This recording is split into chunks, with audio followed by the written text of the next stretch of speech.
Cook with கோமாளி ஒரு 10 பேருக்கு நடுவுல யாரு ஒரு பெஸ்ட் குக்கு அப்படின்னு கண்டுபிடிக்கிறதுக்காக நடத்தினாங்க. நல்ல ஹிட் இல்லையா? ஒரு பேச்சுக்கு போட்டியாளர்களுக்கு பதிலா அங்க இருக்கக்கூடிய ஜட்ஜுகளையே குக்கு வித் கோமாளியுடைய ஜட்ஜுகளா இருக்கிறாங்களே, இந்த பட்டு அப்புறம் நம்ம மாதம்பட்டி, இந்த மாதிரி ஜட்ஜுகளையே ஒரு சமையல் போட்டிக்கு கூப்பிட்டா, அதுவும் 1-2 பேர் இல்ல 100 பேரை கூப்பிட்டா, கோடிக்கணக்கில் செலவு பண்ணி ஷெட்டு போட்டு பிரம்மாண்டமா பண்ணா. அந்த 100 பேர்ல ஒருத்தரை தலை சிறந்த செஃபா செலக்ட் பண்றதா சொல்லி அந்த நாடு முழுக்க விளம்பரம் கொடுத்து ஒரு போட்டியை நடத்தினா எப்படி இருக்கும் யோசிச்சு பாருங்க. அப்பேற்பட்ட ஒரு பிரம்மாண்டத்தை தான் இன்னைக்கு நாம பார்க்க போறோம். சமையல் போட்டி செஃப்களுக்கு நடுவுல, அதுவும் 100 பேருக்கு நடுவுல. இந்த மாதிரி ஒரு சமையல் போட்டியை உங்க வாழ்நாளிலேயே பார்த்திருக்க முடியாதுங்கிற ரேஞ்சுக்கு ரொம்ப பிரம்மாண்டமா இருக்க போகுது. அதனாலதான் ஒரு எபிசோடு பார்த்ததுமே எனக்கு ரொம்ப பிடிச்சு போய் இதை பேசி ஆகணும்னு முடிவு பண்ணிட்டேன். மொத்தம் 12 எபிசோடு இருக்கு. இதுல ஃபர்ஸ்ட் எபிசோடுக்குள்ள போலாமா? பாருங்க, வட்ட வடிவுல ஒரு வட்டத்தை 4ஆ பிரிச்சாப்ல எப்படி இருக்கும் அந்த மாதிரி ஒரு ரவுண்ட் டேபிள் போடப்பட்டிருக்குது. அந்த ரவுண்ட் டேபிளோட உள்ள ஒரு 40 பேர் உட்காரலாம். அந்த ரவுண்ட் டேபிளோட வெளிப்பக்கத்துல ஒரு 40 பேர் உட்காரலாம். ஆக மொத்தம் 80 பேர் உட்காராப்ல சீட் அரேஞ்ச்மெண்ட் இருக்குது. யார் யாரு எங்க உட்காரணுங்கிற அவங்களோட பட்ட பெயர்களும் அங்க இருக்குது. ஒரிஜினல் பேர் இல்ல, பட்ட பேர் தான். The fuser, fit chef, chef mafia, Korean cuisine fanatic, இப்படி பல பேர்கள் உண்டு. செலிபிரிட்டி செஃப்னு கூட ஒருத்தர் இருக்கிறார். செலிபிரிட்டிகள்லாம் சமைச்சு போடக்கூடியவர். இந்த மாதிரி பல விதமான செஃப்ங்க அன்னைக்கு போட்டிக்கு வந்திருக்காங்க. வர்றவங்க எல்லாம் அவங்களோட பட்ட பேர் எங்க எழுதப்பட்டிருக்குதோ அங்க போய் உட்காந்துக்கணும். 1-2 பேர்னா அவங்களுக்கு ஒரு பேர் வச்சு நம்மளால கூப்பிட முடியும். இங்க 100 பேரை நம்ம பார்க்க போறோம். எப்படி ஒவ்வொருத்தருக்கும் நம்மளால பேர் வச்சு கூப்பிட முடியும்? சோ பொத்தாம் பொதுவா தான் பேச போறோம். நீங்களும் பொத்தாம் பொதுவா தான் பார்க்க போறீங்க. இங்க யாருக்கு கஷ்டம்னா, எடிட்டர் தான் நான் எந்த சீனை பத்தி பேசுறேன், எந்த சீன்ல எதை வைக்கணுங்கிறது தெரியாம குழம்ப போறார். எடிட்டர் நினைச்சாதான் கொஞ்சம் பாவமா இருக்குது. இதுல ஜீனியஸ் ரெஸ்டாரண்ட் அப்படின்னு ஒரு பொண்ணு ஒருத்தி அந்த ஊர்ல ரொம்ப ஃபேமஸான சின்ன சின்ன ரெஸ்டாரண்ட் நடத்திட்டு இருக்காங்க. இங்க அந்த ரவுண்ட் டேபிள்ல உட்காரக்கூடிய இந்த ஆட்கள் எல்லா பேருமே அந்த ஊர்ல ஏதோ ஒரு வகையில கொஞ்சம் ஃபேமஸ் ஆனவங்க தான். அடுத்து ஒருத்தர் ஒரு பொட்டியை தூக்கிட்டு வரார். இவரு செல்ஃப் மேடு செஃபா. யாருக்கிட்டையும் இவரு அசிஸ்டண்டா வேலை பார்த்து சமையல் கலையை கத்துக்கல, சொந்தமாவே கத்துக்கிட்டாராம். அந்த ஏரியால 2 ரெஸ்டாரண்ட் நடத்துறாராம் அவரு. அடுத்து அவங்களோட கலாச்சாரத்தை பறைசாற்ற வகையில அந்த பழமையான ட்ரெஸ் போட்டுட்டு ஒரு ஆண்டியும் வராங்க. அவங்க பட்ட பேரு ஆண்டியே தானா. அவங்களோட ரெஸ்டாரண்ட்ல என்ன ஏது மிச்சம் வருதோ அதையெல்லாம் ஒன்னாக்கி மிச்சம் இருக்கிற ஐட்டத்தை வச்சு டிஷ் செய்யறதுல எக்ஸ்பர்ட் இவங்க. அடுத்து ஒருத்தர் அடுப்புல இருக்கிற கிரில் சிக்கனை செய்யறதுல எக்ஸ்பர்ட்டா. அடுத்து மாஸ்க் போட்ட ஒரு ஆண்டியை பார்க்க முடியும். இவங்க ஸ்கூல்ல எல்லாம் சமையல் பண்ணுவாங்க இல்லையா, அந்த ஸ்கூல் சமையல் பண்றவங்க. இன்னொருத்தவர் பேரு மீட் மாஸ்டர். கறியை வெட்டுறதுலயே எவ்வளவு அழகா வெட்டுறாரு பாருங்க. பாதி வலிக்கையா இருப்பாப்ல, தாடி இருக்கும். இப்படி பல பேர் வராங்க. அந்த வட்டம் நிரம்பிக்கிட்டே போகுது. அந்த ஏரியாலேயே டாப் ஃபர்ஸ்ட்ல ஒரு 10 ரெஸ்டாரண்ட் சொன்னா அந்த ரெஸ்டாரண்ட்ல ஆட்கள் கூட பல பேர் இங்க இருக்கிறாங்க. இப்படி பல பேர். அடுத்து ஒருத்தன் பேர்டுமேன் ஒருத்தன் வரான். இவருக்கு பேரு சிக்கன் கையா, கோழி மனிதர். அந்த கோழி மாஸ்க அவுக்கவே மாட்டார் போல தெரியுது. உடனே அதை பார்த்துட்டு வேற ஒருத்தர், அதோ அந்த கோழி தலையை தான் எலிமினேட் ஆக போறா, வேணா பாருங்கன்னு பேசுறாரு. அடுத்து இன்னொருத்தவர் விக்கு தலை, விக்கு எத்தா தண்டியா வச்சிருக்காரு. எல்லாம் பார்த்து சிரிப்பாங்க. கோழி தலை பக்கத்துல விக்கு தலை உட்காரும். ஒருவேளை நம்மள மாதிரி வித்தியாசமான ஆட்களை இந்த டேபிள்ல தான் உட்கார வைப்பாங்களோ அப்படின்னு அவங்களுக்குள்ளேயே பேசிக்கிறாங்க. அடுத்து பார்த்தா ஒரு மன்னரே வராரு சமைக்கிறதுக்கு. அவர் வணக்கம் வைக்கிறது கூட ஒரு பேச்சுக்கு பிபிம் பிபிம்னு தான் வணக்கம் வைப்பார். நம்ம ஊர்க்கார ஒருத்தர் வணக்கம் வைக்கும் போதெல்லாம் சாம்பார் சாம்பார்னு கூப்பிட்டா எப்படி இருக்கும், அந்த மாதிரி தான் அவரு டிஷ்ஷோட பேரை வச்சு தான் வணக்கமே வைப்பாராம். தீயணைப்புத்துறை மாதிரி ட்ரெஸ் பண்ணிட்டு சமைக்கிறவரு. இன்னொருத்தர் அவரோட விசிட்டிங் கார்டை இருக்கிற எல்லாருக்கும் ஷேர் பண்றாப்ல. அங்க ஒரு லேடி, எப்பா வெளியில விசாரிக்கும் போதெல்லாம் இந்த போட்டியில நான் பங்கெடுக்கலன்னாங்க, இங்க வந்து பார்த்தா எல்லாரும் வந்திருக்காங்க, பொய் சொல்லிருக்காங்கப்பா அப்படின்னு ஒருத்தி சொல்லிட்டு இருக்கா. அடுத்து இங்க இருக்கிறதுல பல பேரு ரொம்ப ஃபேமஸான செஃப் போல. ஒரு ஆண்டிக்கு பக்கத்துல ஒரு பொண்ணு உட்காந்துருப்பா. இந்த ஏரியால நீ சாப்பிட போறதா இருந்தா எங்கப்பா சாப்பிட போகணும்னு கேட்டா ஒரு கடையோட பேரை சொல்லுவார். அந்த கடை ஓனரே இந்த தான் இருக்காங்க பாருன்னு அந்த ஆண்டியை காட்டினதும் ஓ மை கார்டன் எந்திரிச்சு மரியாதையா வணக்கம் வைக்கிறாப்ல. அடுத்து ஒருத்தர் நின்னுகிட்டே நேம் டாக மாட்டிட்டு இருப்பார். அவரு ஒரு ஃபேமஸான ஒயின் தயாரிக்கிற ரெஸ்டாரண்டோட ஓனரா. அப்புறம் ஒரு பொண்ணும் பையனும் ஒரு ஆளை பார்த்து பொண்ணு பேசிட்டு இருப்பாங்க. இவர் யாருன்னா ஒரு செலிபிரிட்டி செஃபா, கூடவே மாடலும் கூட. அடுத்து ஒரு யூடியூபர், கருப்பு கலர்ல டீஷர்ட் போட்டுட்டு தலையில ஒரு கருப்பு கலர்ல தொப்பி மாட்டிருப்பார். நல்லா சமைப்பாப்லையா. யூடியூபர்ல கோடி கணக்குல அவருக்கு சப்ஸ்கிரைபர்ஸ் உண்டா. இந்த ஏரியால இருக்கக்கூடிய ஃபேமஸான 80 செஃப் இங்க வந்திருக்காங்க ஆல்ரெடி. அப்போ அந்த ஏரியா முழுக்க இருக்கிற ரெஸ்டாரண்ட்ல இன்னைக்கு லீவு தானா தெரியல. அங்க ஒருத்தர் சுத்தி முத்தி பார்த்து 20 20 20 20 மொத்தம் 80 செஃப் தான் இருக்கிறோம், 100 பேர்னு சொன்னாங்க, 80 பேர் தான் இருக்கிறோம்னு எல்லாரும் கன்ஃபியூஸ் ஆறாங்க. அடுத்து நட்சத்திர செஃப்னு சொல்லுவோம் பாத்தீங்களா, அந்த மாதிரி பெரிய பெரிய செஃப்ஸ் எல்லாம் இங்க இல்ல. அவங்க எல்லாம் இங்க வர்றாங்கன்னு கேள்விப்பட்டனே. 3 ஸ்டார் ஹோட்டலோட செஃப்ஸ் இருப்பாங்க இல்லையா, அந்த மாதிரி ஆட்கள் யாரும் இங்க இல்லையே அப்படிங்கிறாப்ல கண்ணாடி போட்ட ஒருத்தர் பேசிட்டு இருக்காரு. என்ன 80 பேர் தான் இருக்கிறோம், 20 பேர் வரலையா அப்படின்னு பேசிட்டு இருக்கும்போது லைட் கட் ஆகுது. அடுத்து அந்த லைட்டிங் எஃபெக்ட்,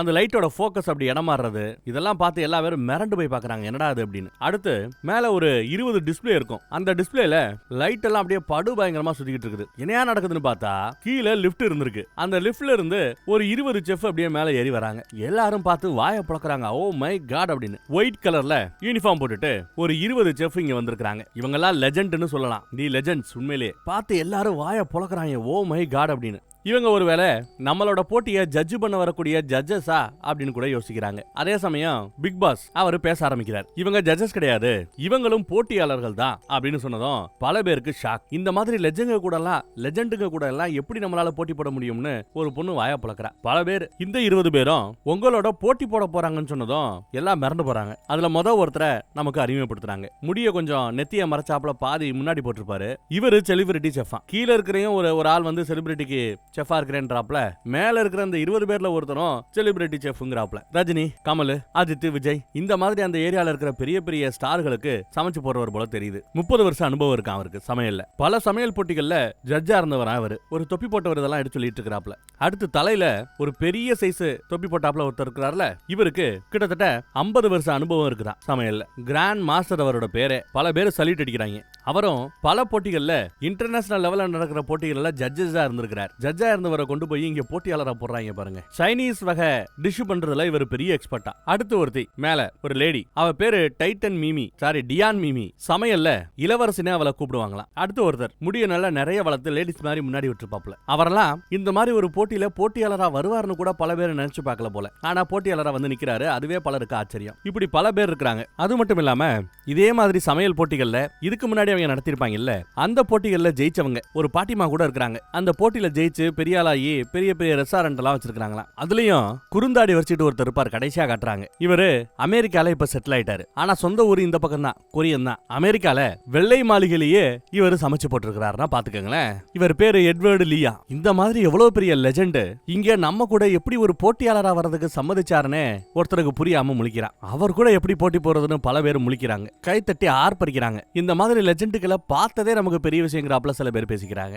இப்ப பிக் பாஸ் பேச ஆரம்பிக்கிறார். கீழே 80 பேர் உட்கார்ந்துட்டு இருக்கீங்கல்ல, உங்களுக்கும் மேல இருக்கிற இந்த 20 பேருக்கு நடுவுல தான் கடுமையான போட்டி இருக்க போதுன்னு சொன்னதும், என்ன எடுத்ததுமே இவங்களோட போட்டியா அப்படின்னு இவங்க முழிக்கிறாங்க. 80 பேரும் மேல இருக்கிற இந்த 20 பேரும் அவர்களுக்கான அடையாளத்தை ஆல்ரெடி அவங்க ஜெயிச்சவங்க. அதனால அவர்களோட பேரை சொல்லி கூப்பிடுவாங்களா இந்த போட்டியில. ஆனா கீழே இருக்கிற இந்த 80 பேர் இனிதான் அவங்க யாரு என்னங்கறத ப்ரூஃபே பண்ணணும். அதனால உங்களை பேரை சொல்லி கூப்பிட மாட்டோம், உங்களுக்குன்னு ஒரு பட்ட பேரை நீங்களே உருவாக்கிக்கலாம். அந்த பட்ட பேரை சொல்லி தான் நாங்க கூப்பிடுவோம்னு பிக் பாஸ் சொன்னதும், இது என்னையா பெருத்த அவமானமா இருக்குது, பேரை சொல்லி கூட கூப்பிட மாட்டாங்களா அப்படின்னு மன்னர் உட்பட பல பேர் முழிக்கிறாங்க. பாதி வலிக்கா இருக்கிற ஒருத்தர் இப்படி அவமானப்படுத்துறதுக்கு தான் நம்மள இங்க கூட்ட வச்சாங்களா அப்படிங்கிறாப்ல கூட பேசிட்டு சிரிக்கிறார். அப்புறம் கீழே இருக்கிற இந்த 80 பேர்ல ஒரு 20 பேரை தேர்ந்தெடுப்பாங்களாம். அந்த 20 பேரு மேல இருக்கிற இந்த 20 பேரோட போட்டி போடுவாங்க. மேல இருக்கிறவங்க ஒயிட் டீம், கீழே இருக்கிறவங்க பிளாக் டீம். சோ பிளாக் டீம்ல 20 பேரை செலக்ட் பண்ணி மேல இருக்கிற ஒயிட் டீம் 20 பேரோட போட்டி போட்டு அடுத்து 10 பேரை செலக்ட் பண்ணுவாங்க.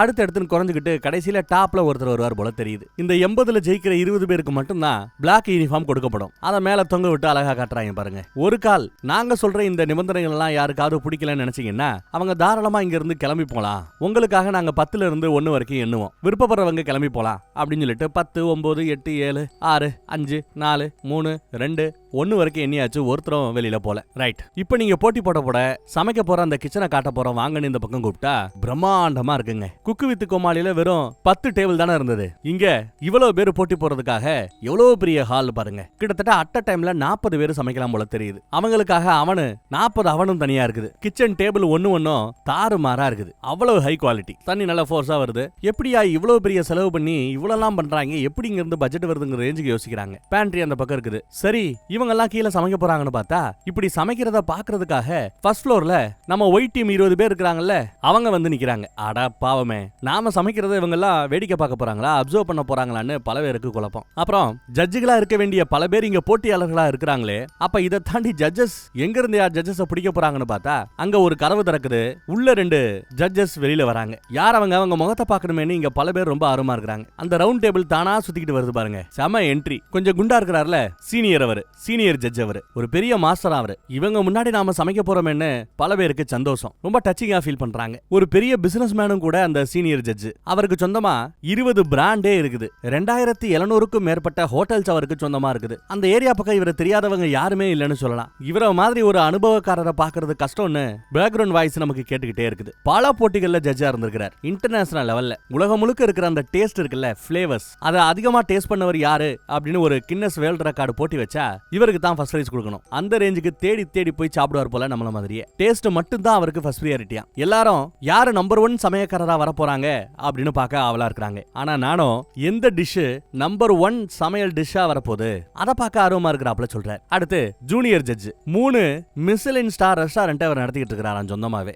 ரெஸ்டாரண்ட்டுகளுக்கு இடையே நடக்கக்கூடிய இந்த போட்டியில பல அவார்டுகளை வாங்கி குளிச்சிருக்கிறாரு ஜூனியர். சும்மா வயசு கம்மியா இருக்குங்கிறதுனால நான் ஜூனியர் சீனியர்னு சொல்லிக்கிட்டு இருக்கிறேன். ஆனா மனுஷன் பல செஃப்களுக்கு முன்னோடி இவர் தான். வந்தா இவர மாதிரி வரணுமியா, இந்த நடிப்புக்கெல்லாம் உள்ள வராங்களே, நான் ரஜினி மாதிரி வரணும், இல்ல நான் விஜய் மாதிரி அஜித் மாதிரி வரணும்னு சொல்லுவாங்க இல்லையா, அந்த மாதிரி பல செஃப்ங்க இவர் பேரை தான் சொல்லிட்டு இருக்காங்க. நான் ஜூனியர் மாதிரி வரணும், நான் ஜூனியர் மாதிரி வரணும்னு. அப்பேற்பட்டவரோட முன்னாடி சமைக்கிறது பெரிய கௌரவம்னு பல பேசிட்டு இருக்காங்க. கொஞ்சம் ஸ்ட்ரிக்டான ஆள் இவர், கடுமையா நடந்துப்பார். பிடிக்கல எலிமினேஷன்னா எலிமினேட்டட்னு டப்புன்னு மூஞ்சில் அடிச்சாப்ல சொல்லிடுவார். அவங்க கீழே இறங்கி வராங்க. மயக்க பிடிச்சு இந்த முதல் போட்டியில இந்த தகுதி சுற்றுல நீங்க ஜெயிக்கணும் அப்படின்னா ரொம்ப சிம்பிள். உங்களோட பெஸ்ட் டிஷ்னு நீங்க என்ன நினைக்கிறீங்களோ, உங்க ஃபேவரட் என்னன்னு நினைக்கிறீங்களோ அதை நீங்க சமைச்சு கொடுக்கலாம். இன்ன பொருளை வச்சு தான் சமைக்கணும் வைக்கணும்லாம் சொல்லல, எதை வேணாலும் கொண்டு வந்து சமைங்க, டேஸ்ட் தான் முக்கியம்னு சொல்றாப்ல. அப்புறம் 80 பேர் இருக்கிறாங்கல்ல, 40 பிரிச்சு முதல் 40 இங்க விளையாட விடுவாங்க. அந்த 40ல இருந்து சிலரை ஸ்ட்ரெயிட்டாவே தேர்ந்தெடுத்துருவாங்க. சில பேரை வெயிட்டிங் லிஸ்ட்ல கூட வைக்கலாம். அடுத்த 40 பேர் மறுபடியும் சமைக்க விடுவாங்க. அவங்கள இருந்தும்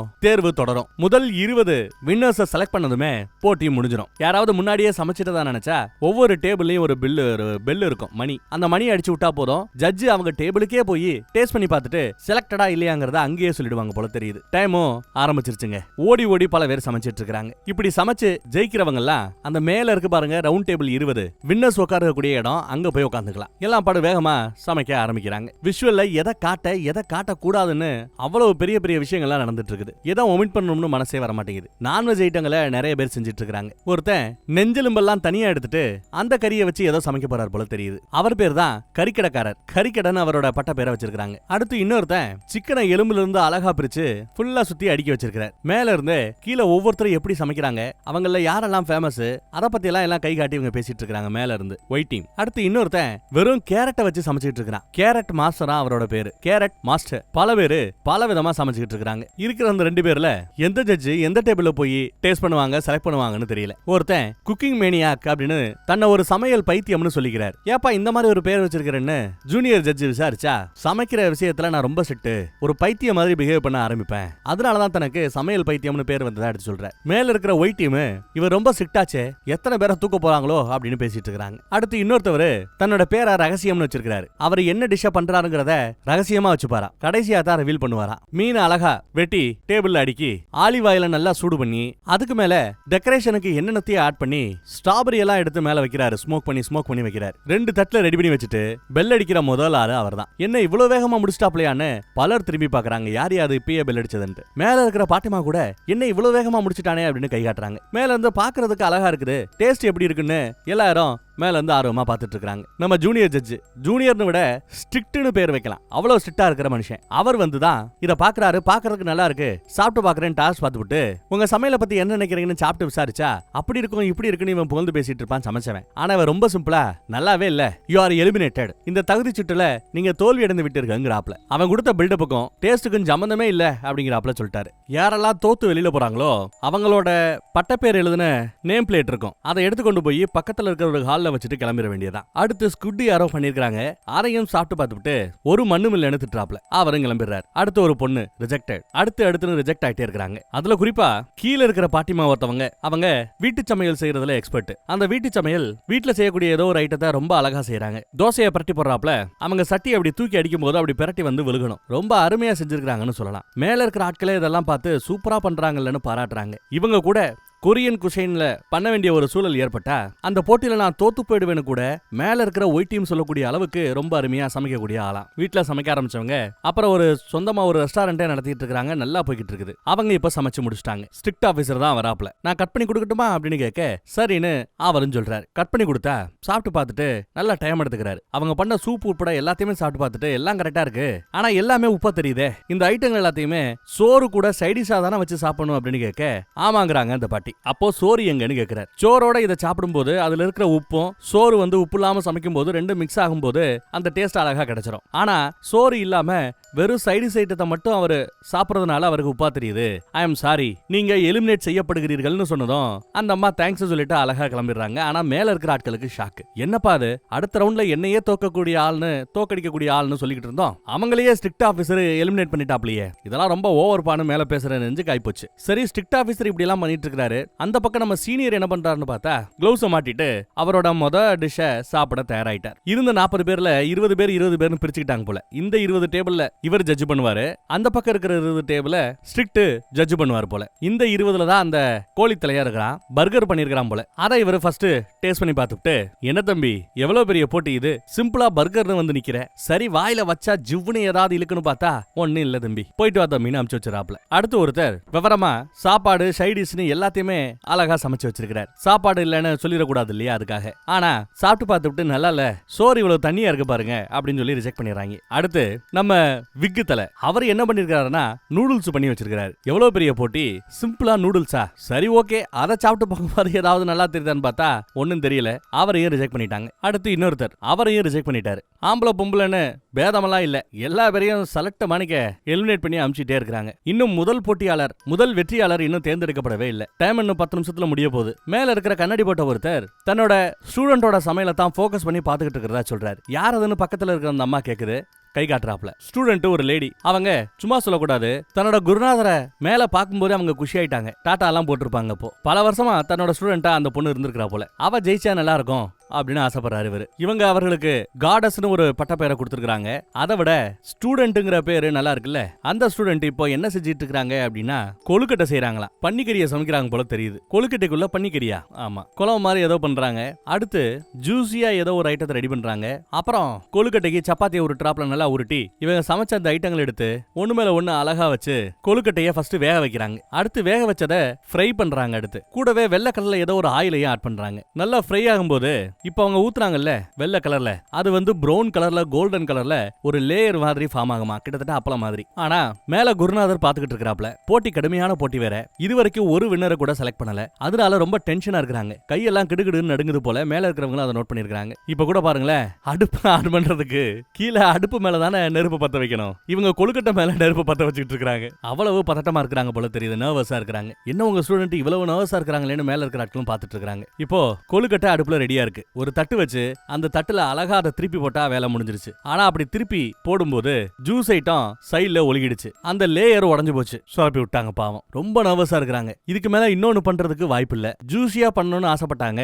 ஆனா ஜூஸ் எல்லாம் கொட்டிடுச்சேன்னு இவங்களுக்கு கொஞ்சம் வருத்தம். 2வது ரவுண்டும் முயற்சி பண்ணிருக்காங்க. அதுவுமே பண்ணும்போதே ஒரு 8 கொழுக்கட்டையை பண்ண ஆரம்பிச்சான்னு நினைக்கிறேன். 8ஆ 10ஆன்னு தெரியல. ரெண்டுமே நொறுங்கிருச்சு. இருந்தாலும் பெல் அடிச்சு கூட்டு விட்டாங்க. இதுக்கு மேல ஒண்ணும் பண்ண முடியாதுன்னு சீனியர் தான் டேஸ்ட் பார்க்க போறார். ஒரு கொழுக்கட்டை எடுத்து வச்சு அப்படி ஒரு கடி கடிக்கிறாருங்க. ஜூஸியா இருக்காதுன்னு நினைச்சாங்கல்ல, நல்ல ஜூஸ் ஒழுகுது அவர் கடிக்கும் போது பாருங்களேன். எஸ்ஸா நோவான்னு தெரியாம அந்த அம்மா அப்படியே பதறுது. அவர் மெல்றது கூட மெதுவா மெல்றாரு. டப்புனு முழுங்க மாட்டேங்கிறாரு. இன்னும் ஒரு வார்த்தை கூட அவர் இன்னும் பேச ஆரம்பிக்கல. இன்னொரு கடி கடிச்சு பாக்குறேன்னு சொல்லி இன்னொரு கொழுக்கட்டையை எடுத்து கடிச்சு பாக்குறாரு. ஃபுல்லா வாயில வச்சுட்டாப்ல. 2வது கொழுக்கட்டையும் நல்லா உள்ள போயிடுச்சு. சாப்பிட்டு பார்த்த மனுஷன் நல்லா இருக்கு நல்லா இல்லன்னு இப்ப வரைக்கும் எதுவும் சொல்லல. அப்படி அங்க இந்த முதல் எபிசோடு கட் ஆகுது. 2வது எபிசோட்ல தான் இவங்க ஜெயிச்சாங்களா இல்ல தோத்தாங்களான்னு தெரிய வரும். நாமளும் இந்த எபிசோட இதோட முடிச்சுப்போம். சமையலுக்கு நமக்கும் ரொம்ப தூரம், நம்ம சேனலுக்கும் ரொம்ப தூரம். இத போட்டா ஓடுமா இல்லையான்றது நமக்கு தெரியாது. இருந்தாலும் ரிஸ்க் எடுத்து ஏதோ ஒரு எபிசோட ரெக்கார்ட் பண்ணியாச்சு. இப்ப நான் அதை போட்டு விடுறேன். ஓரளவு வியூஸ் இதை நீங்க ஏத்துக்கிட்டா 2வது 3வது எபிசோடு போடப்படும். ஒன்னும் வியூஸ் பெருசா போகல, இதை நீங்க பெருசா கண்டுக்கலன்னா எதுக்கு மெனக்கட்டு